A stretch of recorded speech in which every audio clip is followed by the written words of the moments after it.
अजीज़ तलबा और तालबात, Farooq foundation online school के ज़रिए यकसा नसाब के मुताबिक तालीम हासिल करें। अगर हमारी वीडियोस पसंद आएँ तो चैनल को सब्सक्राइब करें और दोस्तों के साथ शेयर करें और बेल आइकन को लाजमी दबाएं ताकि आइंदा आने वाली तालीमी वीडियोस आप हासिल कर सकें। अस्सलाम वालेकुम बच्चों, उम्मीद है आप सब खैरियत से होंगे। बच्चों, ऑनलाइन स्कूल से आप मुकम्मल तालीम हासिल करके बोर्ड का इम्तहान बराए जमात नहम और दहम बेहतर तौर पर पास कर सकते हैं। आप अपनी उम्र और तालीम के मुताबिक मज़ीद तालीम हासिल करें। वालिदैन से फ़ोन या कंप्यूटर पर हमारी वीडियोस के ज़रिए तालीम हासिल करने की दरख्वास्त करें। रोज़ाना 1 से 2 घंटे ऑनलाइन पढ़ाई करें और जब आप स्कूल जाएंगे तो आपको मज़ीद किसी मदद की ज़रूरत नहीं होगी। इस तरह पढ़ाई करके अपना वक्त और वालिदैन के अखराजात में बचत कर सकते हैं। ऑनलाइन स्कूल की कोई फ़ीस नहीं है। आप जूम पर भी क्लासेस का फ़ायदा उठा सकेंगे। हर मजमून की मुकम्मल तालीमी वीडियोस मौजूद हैं। Assalamu alaikum, dear students, all the new members, learners, and listeners. How are you all? I hope you all are fine and doing well. Students, we were doing chapter number 10, Modern Inventions. So, in my last lectures, we did grammar portion from the exercise of this chapter. This chapter has been taken from grade 6 English book, which is published by Punjab Textbook Board, Lahore. Students, let's resume the previous exercise of this chapter, and then after that we will start lesson number 11. So this is page number 111 and we are going to do pronunciation part. बच्चों, pronunciation का मतलब होता है अदायगी, लफ्ज़ों की अदायगी, किस तरह हम किसी अल्फाज को अदा करते हैं। Read these words aloud and make sentences. इन अल्फाज को ऊंची आवाज़ में अदा कीजिए और इनसे जुमले बनाएं। बच्चों, इनमें डिफरेंस है। ये अल्फाज एक जैसी साउंड देते हैं लेकिन इनमें थोड़ा थोड़ा फ़र्क है। इस वजह से कहा गया कि इनको अलाउड यानी ऊंची आवाज़ में पढ़ें और इनसे जुमले बनाएं। So the first word is red. Red का मतलब होता है किसी चीज़ से निजात हासिल करना, to get rid of something. Then the other word is read, पढ़ना। बच्चों, रीड का लिए हम सेंटेंस बना सकते हैं like he got rid of bad company, उसने बुरी सोहबत से निजात हासिल कर ली। Then read, he will read your letter, वो आपका ख़त पढ़ेगा। Then we have another word lid and lead. बच्चों, इन तमाम अल्फाज में ई साउंड का डिफरेंस है, छोटी ई साउंड और बड़ी ई साउंड का डिफरेंस है। Like in red and read, read में आपके पास छोटी ई साउंड है, रीड में बड़ी ई साउंड है, और इसी तरह इनके मतलब भी, इनके मानी भी डिफरेंट हैं। Lid and lead. बच्चों, लिड का मतलब होता है किसी चीज़ का ढकना, lid of a jar, lid of a box, किसी चीज़ के ढक्कन को हम लिड कहते हैं। लीड का मतलब होता है क़ियादत करना किसी चीज़ की, किसी को लेकर चलना, और एक और लीड का मतलब हो सकता है जिसको हम कहते हैं बसर करना, ज़िंदगी बसर करना। इनके लिए हम सेंटेंसेस बना सकते हैं। Put the lid on the bottle, बोतल के ऊपर ढक्कन लगा दो। Then Quaid Azam led his nation, Quaid Azam ने अपनी नेशन की, अपनी कौम की रहनुमाई की। Then lead, we lead a simple life, हम सादा ज़िंदगी बसर करते हैं। The other word is ship and sheep. So ship और शीप में फिर आप देखें कि शीप में ज़्यादा ई साउंड क्रिएट करनी है और शिप में थोड़ी, इसीलिए इस पोर्शन का नाम है प्रोनंसिएशन, क्योंकि हमें अदायगी के डिफरेंस जो हैं वो मालूम करने हैं, किस तरह से एक साउंड छोटी और लंबी होने से पूरा लफ्ज़ का मतलब बदल जाता है। सो शिप होता है बहरी जहाज़ हमारे पास। We saw a ship in the sea. Sheep होती है भेड़ें। We have got lots of sheep in our farm, हमारे पास हमारी फार्म में बहुत ज़्यादा भेड़ें हैं। So this and these, again ये हमारे पास यहाँ पे साउंड का डिफरेंस है। दिस में छोटी ई साउंड है, दीज में बड़ी ई साउंड है। So this is my book and these are your bags. आप इस तरह के सेंटेंसेस बना सकते हैं जिसमें आप दोनों का डिफरेंस बता सकते हैं। So this was all about pronunciation part of modern inventions. Now coming back to writing skills, this is another portion. Look around in your home and make a list of inventions you find there. Write their usage and benefits. बच्चों, इस सवाल में कहा गया है कि अपने घर में आप देखें, look around in your home and make a list of inventions, और इजादात की ऐसी लिस्ट बनाएं जो आपको नज़र आती हैं। राइट देयर यूजेज, उनका फ़ायदा लिखें, उनके फ़ायदे क्या हैं, उनके बेनिफिट्स क्या हैं, वो किस वजह से इस्तेमाल होती हैं, उनके इस्तेमाल और फ़ायदे दोनों लिखें। अब जब आप अपने घर में इर्द गिर्द नज़र दौड़ाएँ तो जो चीज़ें इन्वेंट हुई हैं, जो मशीनरीज़ हैं, जो गैजेट्स हैं, जो आपको फ़ायदा देती हैं, उनमें शामिल हो सकते हैं आयरन, जिसको आप कपड़े प्रेस करने के लिए इस्तेमाल कर सकते हैं। Then you have light bulb, then the other thing could be air conditioner, refrigerator. बच्चों, ये तमाम वो चीज़ें जो मशीनरी के थ्रू चलती हैं, इस वजह से ये तमाम चीज़ें डिफरेंट हैं। अब हमें लिखना है कि यहाँ पे इनका यूजेज क्या है और इनके बेनिफिट्स क्या हैं। Students, these are some of the sentences I have made for you. So for number 1, iron. Iron is found in every home. It is a useful invention. Iron हर घर में पाई जाती है। ये एक बहुत ही कारामद, बहुत ही अच्छी इजाद है जिसको हम अच्छे से यूज़ कर सकते हैं। We use an iron to press our clothes. हम आयरन को यूज़ करते हैं अपने कपड़ों को प्रेस करने के लिए, उनको सीधा करने के लिए।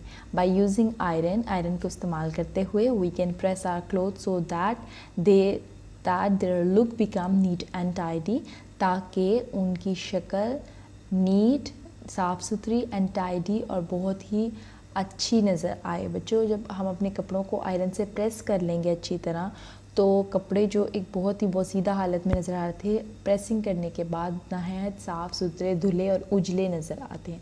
तो आयरन की इन्वेंशन हमारे लिए बहुत कारआमद है घर में इस्तेमाल करने के। This is picture number 2। It shows an electric light bulb. बच्चों, लाइट बल्ब का यूज़ तो आपको बहुत अच्छे से पता है कि बल्ब का इस्तेमाल हम करते हैं रोशनी के लिए। An electric bulb is a useful invention. एक इलेक्ट्रिक बल्ब इंतहाई मुफीद इजाद है। इट गिव्स अस लाइट, ये हमें रोशनी देती है, and helps us to see in the dark, और हमें मदद करती है कि हम अंधेरे में देख सकें। इसकी रोशनी हमें क्यों मददगार है हमारे लिए? ताकि हम अंधेरे में देख सकें। This is picture number 3 that shows an air conditioner. An air conditioner, which is also called as AC. So air conditioner is used in summer. Air conditioner को हम समर में इस्तेमाल करते हैं, गर्मियों में इस्तेमाल करते हैं। It keeps our room cold. ये हमारे कमरों को ठंडा रखता है। It protects us from the severe effects of hot weather. ये हमें मौसम के शदीद असरात से बचाता है। बच्चों, गर्मियों में बहुत गर्मी होती है बाहर, तो उन असरात से बचाने के लिए एयर कंडीशनर AC हमें ठंडा रखता है। अगर किसी कमरे में AC लगा होगा तो कमरा ठंडा होगा, और अगर हम उस कमरे में बैठ जाएंगे तो बाहर की शदीद गर्मी से बच सकेंगे। Refrigerator, this is picture 4। ये हमें रेफ्रिजरेटर यानी कि फ़्रिज के बारे में दिखा रही है। ये पिक्चर बताती है कि refrigerator is a house hold appliance in which food can be preserve. बच्चों, रेफ्रिजरेटर हम क्यों यूज़ करते हैं? ये हमारी घर इस्तेमाल करने वाली अप्लायंस है। एक ऐसा हमारा गैजेट है, एक मशीनरी है जिसमें हम क्या करते हैं कि फ़ूड को, खाने को प्रिजर्व, खाने को हम महफूज कर लेते हैं खाने को, ताकि हमारा खाना ख़राब ना हो जाए। खाना पकाने के बाद हम इसमें रखें तो खाना काफ़ी देर तक अपनी सही हालत में मौजूद रह सकता है। We can keep the food at low temperature. हम खाने को कम दर्जे पे रख सकते हैं to save it for longer time, ताकि वो देर तक, काफ़ी टाइम तक महफूज रहे और हम इसको अगले दिन भी खा सकें। So students, these are some of the appliances they have shown to you. और हमने देखा कि हमने इनके यूजेज और बेनिफिट्स के बारे में किस किस्म के सेंटेंसेस बनाए हैं। You can add more appliances in your list, like your juicer, blender, any other machinery, vacuum cleaner, washing machine, electric motors. Students, all of these appliances are modern inventions and they are used in your houses, and also they are very beneficial. आप इनके बारे में लिख सकते हैं, इनके फ़ायदे क्या हैं, इनके इस्तेमाल किस तरह से आपके घर में, और ये किस कदर करामत हैं आपके घर में। So moving forward, we have part B of this writing skills. Write a paragraph of 50 to 60 words on my favorite TV program. Students, here you can vary in your opinion. 50 से 60 अल्फाज का आपने एक पैराग्राफ लिखना है my favourite TV programme पे। तो it depends, हर बच्चे का अपना फेवरेट टीवी प्रोग्राम होगा, आप उसके बारे में लिख सकते हैं। लिखने की तरतीब क्या होगी आपकी? टाइटल, एक टाइटल सेंटेंस आपने सबसे पहले लिखना है कि आपके टीवी प्रोग्राम का नाम क्या है। उसके बाद आपने स्टूडेंट्स लिखना है व्हाट इज़ इट अबाउट, ये किसके बारे में, आपका टीवी प्रोग्राम जो है ये किसके बारे में है।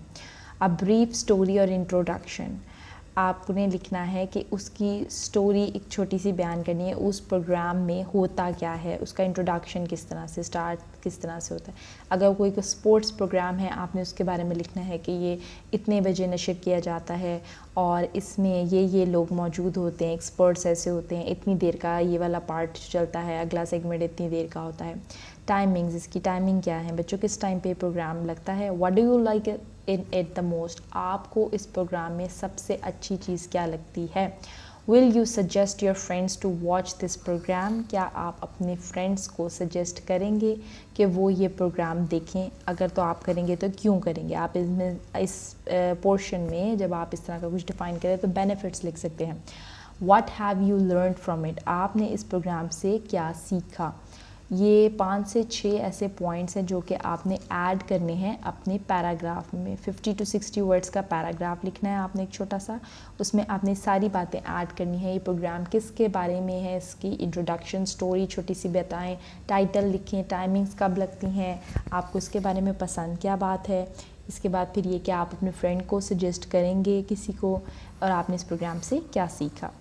So this was all about writing skills. Okay, then we have oral communication skill. बच्चों इसमें आपकी communication यानी बातचीत की जो skills हैं, महारत है, वो improve होती है।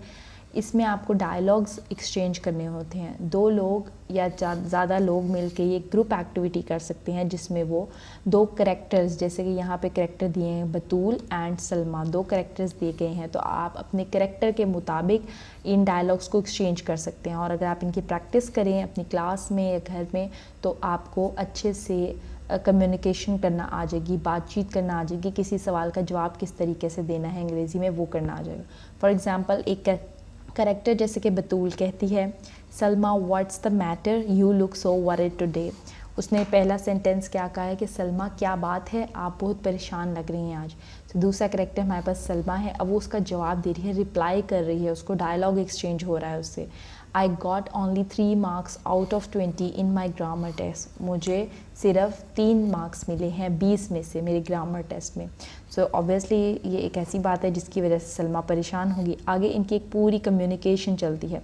इस कम्युनिकेशन को आप अच्छे से प्रैक्टिस कर सकते हैं with the help of your fellows, with the help of your other companions in your class. So इस तरह से आपको डायलॉग्स पे ग्रिप हो जाएगी और आपको अच्छे से डायलॉग्स अदा करना आ जाएंगे। Then we have glossary, that means words and their meanings. We have studied all of these words and their meanings within our text, but हम इसको यहाँ पे एक दफ़ा रिवाइज कर लेते हैं। So first word is advantage. Advantage का मतलब होता है किसी चीज़ का फ़ायदा। A favorable circumstance, ऐसे हालात जो आपके लिए साजगार हों, जो आपके हक़ में हों। That may help one to succeed, जो किसी को मदद करें कामयाबी हासिल करने के लिए, विन या जीतने के लिए। मतलब एडवांटेज किसी ऐसी फ़ायदेमंद बात को कहते हैं जो आपके हक़ में फेवरेबल हो, आपके लिए मददगार साबित हो। अमेजिंग, अमेजिंग कोई चीज़ बहुत हसीन दिलकश लग रही हो तो हम कहते हैं अमेजिंग, सरप्राइजिंग या वंडरफुल।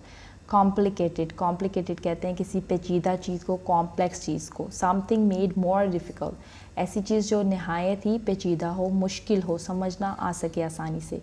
कंसिस्टेंट, कंसिस्टेंट बच्चों हमने टेक्स्ट में भी पढ़ा था, इसका मतलब होता है किसी चीज़ पे कायम रहना, तवातर से एक के बाद एक हर रोज़ कायम रहना। Following a regular pattern, regularly किसी बात पे कायम रहना। कन्वीनियंस, कन्वीनियंस कहते हैं बच्चों आसानी को, ऐसी सहूलत को जो आपके लिए फ़ायदेमंद साबित हो। समथिंग यूज़फुल और एडवांटेजियस, कोई ऐसी चीज़ जो आपके लिए कारआमद साबित हो या फ़ायदेमंद साबित हो। कंट्रीब्यूटेड, कंट्रीब्यूटेड का मतलब होता है हिस्सा डालना, इश्तराक करना। गिव टाइम, किसी चीज़ को वक्त देना। फॉर सम जॉइंट पर्पस, अगर 3 से 4 लोग हैं, उनका कोई अपना अपना काम है और सब मिलके उसमें हिस्सा डालते हैं एक मुश्तरक काम में, तो इसका मतलब है कि उन्होंने अपना काम में कंट्रीब्यूट किया है।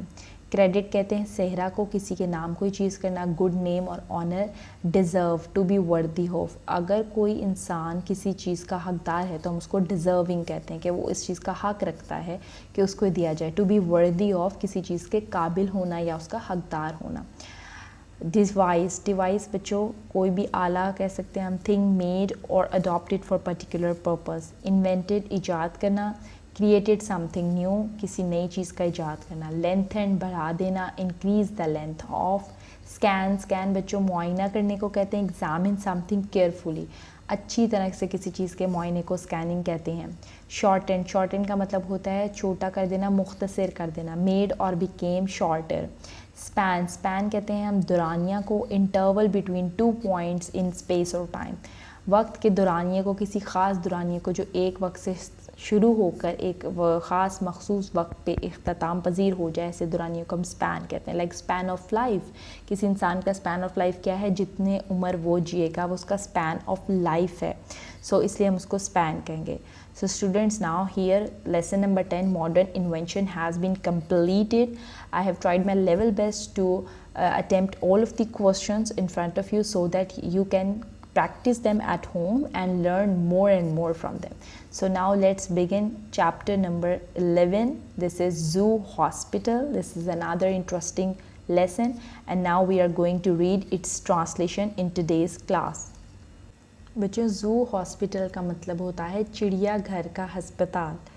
सो हॉस्पिटल से तो आप अच्छी तरह वाकिफ़ होंगे। Hospital is a place where patients go and doctors check them and then give them proper treatment for their disease और then they give them medicine to cure their illness. But zoo hospital, as the word says, it is related with zoo and animals. Students, as patients need doctors, similarly animals also need animal doctors who can treat the animals. So for that reason we have zoo hospitals in which there are doctors who can treat animals in a very careful manner. So let us start reading of this chapter so that we get to know what are the facilities we can get in a zoo hospital. There are pre-reading questions. What is a zoo? बच्चों आप में से बहुत से बच्चे ऐसे होंगे जिन्होंने ज़ू विज़िट किया होगा अपनी लाइफ में। ज़ू यानी चिड़ियाघर, हम इसको कहते तो चिड़ियाघर हैं मगर इसमें बहुत सारे जानवर मौजूद होते हैं।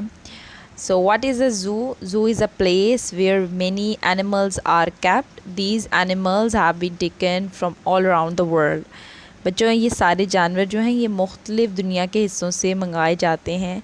चूँकि पाकिस्तान में काफ़ी जानवर मौजूद हैं लेकिन बहुत से जानवर ऐसे हैं जो कि यहाँ के लोकल एनिमल्स नहीं हैं, उनको हम इंपोर्ट कराते हैं, बाहर की दुनिया से मंगाते हैं दूसरे ममालिक से, जैसे कि हाथी, शेर वगैरह।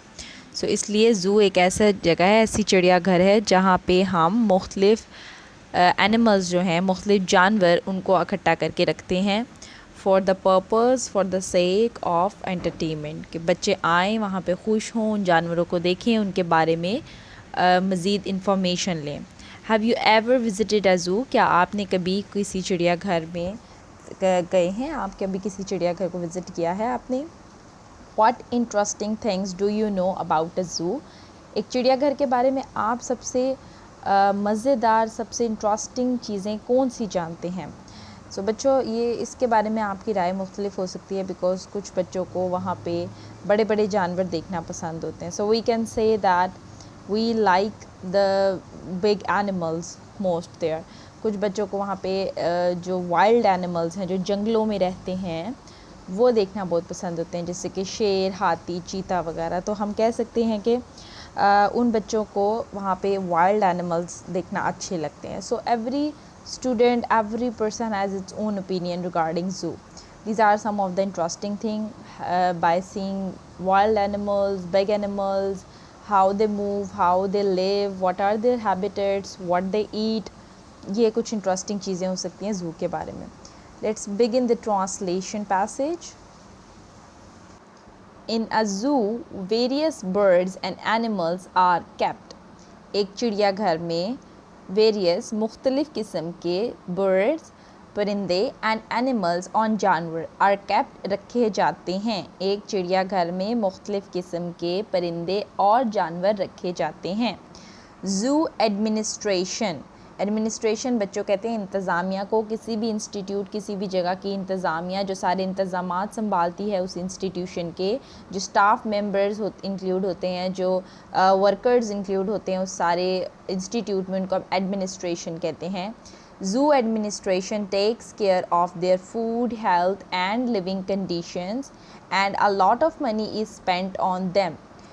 ज़ू की इंतज़ामिया, चिड़ियाघर की इंतज़ामिया इन जानवरों की खुराक, इनके खाने पीने, इनकी सेहत और इनके रहने के हालात, इनका ख़्याल रखती है, इनका ध्यान रखती है। And a lot of money, और बहुत सा पैसा इस स्पेंट ऑन देम, इस पर ख़र्च किया जाता है। बच्चों देखने में आपको लग सकता है कि एक चिड़ियाघर में जितने जानवर मौजूद हैं उन पे तो किसी किस्म का कोई ख़र्चा नहीं आ रहा, सिर्फ जानवर ला के रख दिए गए हैं, मगर ऐसा नहीं है। जानवर चूँकि जंगलात में रहते हैं, अपने अपने इलाकों में रहते हैं, तो जब हम उनको शहरों में ला के एक केजेस में बंद करके रख देते हैं तो हमें उनका अच्छे से ख़याल रखना पड़ता है। हमें उनको वहाँ वो वाली हैबिटेट, वो वाली लिविंग कंडीशंस प्रोवाइड करनी पड़ती हैं जो वो अपने इलाकों में अपने रहने की जगह पे जिससे लुत्फ़अंदोज़ हो रहे होते हैं। उनका खाना पीना, उनकी जगह का ख़याल, उनके तमाम चीज़ें उनके इर्द गिर्द वैसे ही क्रिएट करनी पड़ती हैं जैसे कि फ़ॉरेस्ट में उनके लिए मौजूद होती हैं।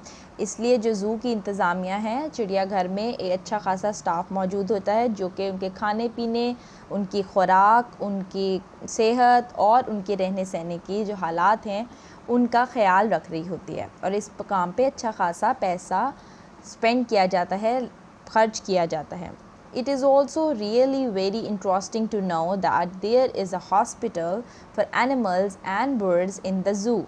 बच्चों अब यहाँ पे ये वाली बात बहुत ही आपके लिए अहम होगी और हैरानकुन भी होगी कुछ बच्चों के लिए कि ज़ू का अपना अस्पताल मौजूद है। यानी ऐसा नहीं है कि जानवर ला के रख दिए गए हैं तो उनकी सेहत का कोई ख़याल नहीं है और वो जिस भी हालत में होंगे तो उनको ट्रीट नहीं किया जाएगा, जबकि ज़ू के अपना हॉस्पिटल मौजूद होता है जिसमें कोई भी जानवर जो ज़रा सा बीमार हो जाए या जिसको कोई बीमारी लग जाए हम उसको फ़ौरी तौर पे इलाज के लिए लेके जाते हैं। वहाँ पे जो डॉक्टर्स हैं, एनिमल के डॉक्टर्स हैं, वो उनको ट्रीट करते हैं अच्छे से। So it is really interesting to know, ये जानना भी बहुत दिलचस्प है that there is a hospital for animals and birds in the zoo, के चिड़ियाघर में जानवरों और परिंदों के लिए एक अस्पताल भी होता है। Where expert doctors look after them, जहाँ माहिर डॉक्टर इनकी देखभाल करते हैं। बच्चों एक्सपर्ट कहते हैं ऐसे इंसान को जो अपनी डिग्रीज़ में, अपनी स्टडीज़ में बहुत महारत रखता हो। ऐसा नहीं है कि ज़ू में किसी किस्म के भी डॉक्टर मौजूद होते हैं, बल्कि यहाँ पे एक्सपर्ट डॉक्टर होते हैं, ऐसे डॉक्टर जो अपनी महारत रखते हों अपने काम में। लुक आफ्टर देम, उनका ख़याल रखते हैं। माहिर डॉक्टर इस अस्पताल में जानवरों का ख़याल रखते हैं। It is amazing to know how their treatment is done there. यहाँ पे सबसे हैरानकुन बात, सबसे दिलचस्प बात ये है कि वहाँ इनका इलाज कैसे किया जाता है। It is amazing to know, ये बात जानना नहायत हैरत अंगेज़ है। How their treatment is done there, कि वहाँ उनका इलाज कैसे किया जाता है। Do you know the difference between the human patients and animal patients? क्या आप जानते हैं डिफरेंस, इस फ़र्क को between the human patients, जो इंसानी मरीज़ हैं, एंड एनिमल पेशेंट्स, और जो जानवर मरीज़ हैं, इनके दरमियान क्या फ़र्क है? क्या आप मरीज़ इंसानों और मरीज़ जानवरों के दरमियान का फ़र्क जानते हैं कि ये किस तरह से डिफरेंट हैं? A human patient get himself goes to the doctor. एक जो इंसानी मरीज़ है वो क्या करता है, अपने आप को डॉक्टर के पास लेकर जाता है। Tells him his problem, doctor को अपनी तकलीफ़ के बारे में बयान करता है। Gets medicine, दवाई लेता है। And uses it according to the doctor's advice, और इसे डॉक्टर की हदायत के मुताबिक इस्तेमाल करता है। ये तो हो गई एक इंसानी मरीज़ के बारे में बात। जब एक इंसान बीमार होता है या उसको कोई बीमारी आती है तो वो डॉक्टर के पास जाता है, अपनी तकलीफ़ का बयान करता है, उससे मेडिसिन लेता है और उसको डॉक्टर की बताई हुई हदायत के मुताबिक इस्तेमाल करता है। इन case of an animal patient, जहाँ तक बात रही अब जानवर एज अ पेशेंट के बारे में, जानवर मरीज़ों के अगर बात की जाए उनके केस में क्या है, द वेटनरी डॉक्टर, बच्चों जानवर के डॉक्टर को हम कहते हैं veterinary doctor, this word is veterinary doctor, so vets भी कहते हैं हम इसको शॉर्ट फॉर्म में। Veterinary doctor comes to it, जब बात की जाए जानवरों के डॉक्टर की तो वेटनरी डॉक्टर सबसे पहले जहन में आता है आपके। उससे वेटनरी डॉक्टर किस तरह से डिफरेंट है दूसरे जो हम फिज़िकल ह्यूमन बीइंग्स हैं उनके डॉक्टर से, आगे हम इसके बारे में पढ़ते हैं। So veterinary doctor comes to it, tries to find out the problem and devises the ways for the animal to take the medicines. Veterinary doctor खुद इस बात का पता लगाता है कि जानवर को क्या मसला है, क्या प्रॉब्लम है, बिकॉज़ जानवर तो अपनी तकलीफ़ बयान नहीं कर सकता, इसलिए वेटनरी डॉक्टर ट्राई करता है कि ख़ुद जाने कि जानवर को क्या मसला है। सो अगर हम इस लिहाज से सोचें तो वेटनरी डॉक्टर एक आम डॉक्टर से डिफरेंट है और ज़्यादा एक्सपर्ट है, बिकॉज़ उसको प्रॉब्लम का ख़ुद पता लगाना होता है। एंड डिवाइसेस द वेज, और ऐसे तरीके निकालता है, ऐसी बातें बताता है, ऐसे तरीके निकालता है फॉर द एनिमल, जानवर के लिए, टू टेक द मेडिसिन, कि वो मेडिसिन ले सके। बच्चों दो प्रॉब्लम्स हैं यहाँ पे जो वेटनरी डॉक्टर को फेस करना पड़ती हैं। एक तो पेशेंट एनिमल, जो एनिमल पेशेंट है वो नहीं बता सकता कि उसको क्या प्रॉब्लम है, तो वेटनरी डॉक्टर ख़ुद से इस चीज़ का सोल्यूशन फाइंड करेगा कि उसको क्या प्रॉब्लम है और उसको सोल्यूशन कैसे निकालना है। नंबर 2 कि उसको दवाई किस तरीके से दी जाए। आम तौर पर जो ह्यूमन बींग्स हैं उनको मेडिसिन दी जाती है in the form of tablets, syrups, injections, but जानवर को किस तरह से मेडिसिन दी जाए जो उसके अंदर तक पहुंच भी जाए। ज़ाहिर है जानवर ख़ुद तो मेडिसिन टेक इन नहीं कर सकता, इसलिए वेटनरी डॉक्टर ऐसे तरीके निकालता है जिससे पता चल सके कि किस तरह से एक जानवर दवाई ले सकता है। सो अब हम इसका तर्जुमा यूँ करेंगे, in case of an animal patient, एक जानवर मरीज़ की सूरत में, the veterinary doctor comes to it, tries to find out the problem, जानवरों का डॉक्टर इसके पास आता है, इसका मसला मालूम करने की कोशिश करता है। And devises the ways for the animal to take medicine, और ऐसे तरीके तजवीज़ करता है जिससे जानवर दवा ले सकें। सो वेटनरी डॉक्टर का काम जो है थोड़ा ज़्यादा मुश्किल होता है, आप ये कह लें। A doctor gives a man a pill and he swallows it, एक डॉक्टर एक इंसान को मेडिसिन देता है, दवाई देता है, एंड ही स्वॉलोज इट, स्वॉलोज का मतलब होता है बच्चों निगल लेना। आप मेडिसिन को मुंह में डालते हैं, पानी का गिलास लेते हैं और उसको निगल लेते हैं, अपने अंदर ले जाते हैं। But the veterinary doctor shows the animal the pill or powder but can not make them swallow it, लेकिन वेटनरी डॉक्टर जो जानवर हैं उनको दवाई दिखा तो सकता है और पाउडर, लेकिन उनको निगलने पे मजबूर नहीं कर सकता। वेटनरी डॉक्टर जानवर को निगलना नहीं सिखा सकता। सो हम इसका तर्जुमा यूँ करेंगे, but the veterinary doctor shows the animal the pill or powder, लेकिन जानवरों का डॉक्टर जानवरों को गोली या पाउडर दिखाता है, but can not make them swallow it, लेकिन वो इन्हें इसे निगलने पर आमादा नहीं कर सकता, राज़ी नहीं कर सकता कि आप इसको निगल लें। So very often the doctor have to use some trick to nurse the sick animals. इसलिए ज़्यादा दफ़ा क्या होता है, अक्सर औक़ात the doctors have to use some trick, doctors को कोई ट्रिक करना पड़ती है बच्चों, डॉक्टर्स को कोई ऐसा मेथड निकालना पड़ता है, ऐसी तरकीब निकालनी पड़ती है to nurse the sick animals, के वो जो बीमार एनिमल्स हैं, जो बीमार जानवर हैं, उनकी निगहदाश्त कर सकें, उनको क्योर कर सकें, उनको ठीक कर सकें। अब हम इसका तर्जुमा करते हैं। सो वेरी ऑफन, अक्सर औक़ात, the doctors have to use some trick, doctors को कोई तरकीब निकालना पड़ती है to nurse the sick animal, बीमार जानवरों को सेहतयाब बनाने के लिए। यहाँ नर्स का मतलब है कि उनको ठीक करना, उनको सेहतयाब बनाना। Here is a story of a sick elephant who was suffering from some disease. अब एक स्टोरी का जिक्र कर रहे हैं यहाँ पे एक सिक एलिफेंट की, एक बीमार एलिफेंट की, हाथी की, who was suffering from some disease, जिसको कोई बीमारी लग गई थी और वो उस बीमारी में मुब्तला हो गया था। So here is the story of a sick elephant. यहाँ हम आपको एक बीमार हाथी की कहानी सुनाते हैं, who was suffering from some disease, जो किसी बीमारी में मुब्तला हो गया था। The elephant was very restless. हाथी बेचारा बहुत बेआराम महसूस कर रहा था, उसको आराम नहीं आ रहा था। हाथी बहुत बेआराम था। The doctor found out the disease and he wanted to give him a bitter powder but the elephant would not swallow the powder. Doctor ने डिजीज़ का, बीमारी का पता लगा लिया and he wanted to give him a bitter powder, और वो उसे एक कड़वा पाउडर देना चाहता था। But the elephant would not swallow the powder, लेकिन हाथी पाउडर को निगल नहीं सकता था, या हाथी ने पाउडर को ना निगला।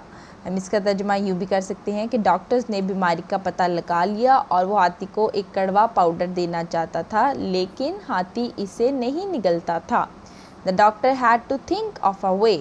डॉक्टर ने एक तरकीब सोची, how to overcome this problem, कि किस तरह इस मुश्किल से निजात हासिल की जाए। He remembered that this animal had a great liking for potatoes. Doctor को पता था, डॉक्टर ने ये बात याद की कि ये एनिमल यानी हाथी को आलू बहुत पसंद हैं। He remembered that this animal had a great liking for potatoes. Doctor को ये बात मालूम थी कि हाथी को आलू बहुत पसंद है। A large potato was brought. एक बड़ा सा आलू लाया गया and carefully cut into two.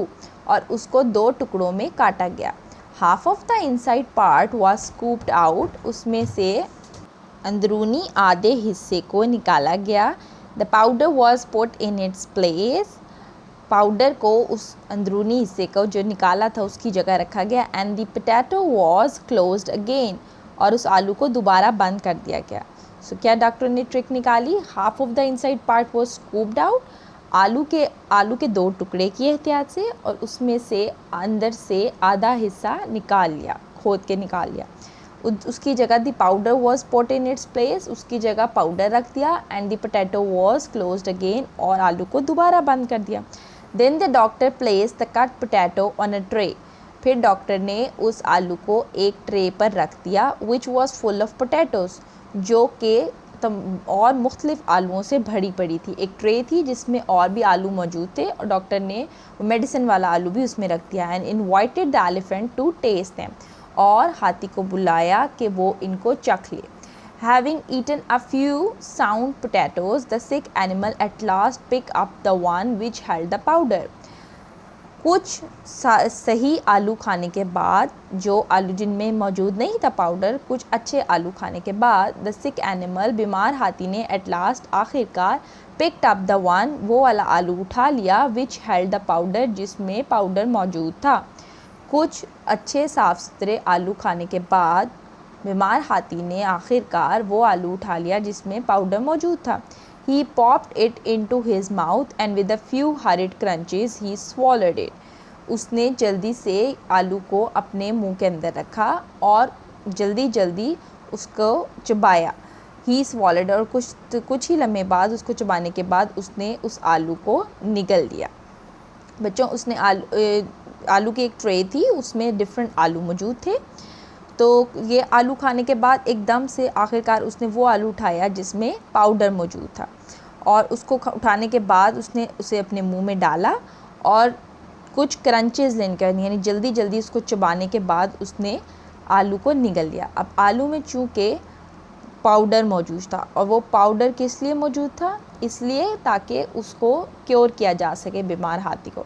सो क्या हुआ होगा इसका रिज़ल्ट? जाहिर सी बात है कि जो हाथी है वो सेहतयाब हो गया होगा। The doctors little trick had work, doctor की छोटी सी तरकीब काम आ गई। Student, this was an interesting story. किस तरह से डॉक्टर ने तरकीब लगाकर हाथी को पाउडर वाला आलू खिलाया और उससे बीमार हाथी सेहतयाब हो गया।